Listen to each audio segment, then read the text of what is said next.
Right away, that breaking news coming out of Hillsborough tonight. An officer was shot in the parking lot of the police department, setting off a massive search. Good evening and thank you for joining us. I'm Dion Lim. Hillsborough police say the shooting happened in the rear parking lot and the officer is expected to make a full recovery. This all happened just before 4 p.m. near Floribunda Avenue and El Camino Real. Residents were told to stay inside as officers searched the neighborhood for the suspect. ABC 7 News reporter Suzanne Phan joins us live. She has been following this story for hours now. Suzanne.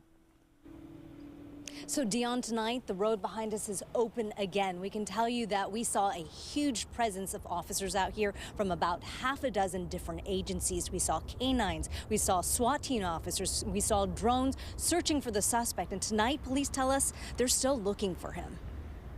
Scores of officers were on scene in Hillsborough Saturday after a police officer was shot.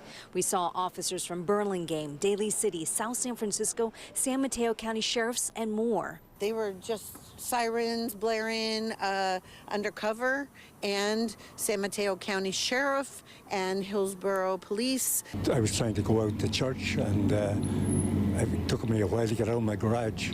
When we were in church, we could hear sirens going all the time.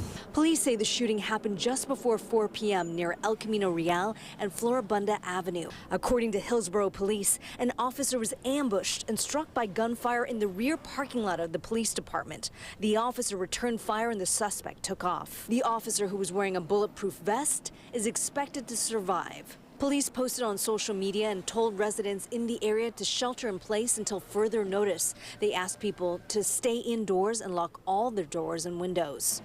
Officers searched for hours. SWAT officers searched this church right by Hillsborough Town Center, but there was no sign of the suspected shooter. Law enforcement also used drones to help with the search. And tonight, we still don't know very much about the officer or the suspected shooter, and we don't know why this shooting happened across the street there in that back parking lot. We do know from a press release from police that the officer did not know that shooter. That's the latest live here in Hillsborough. Suzanne Phan, back to you. All right, Suzanne, many thanks.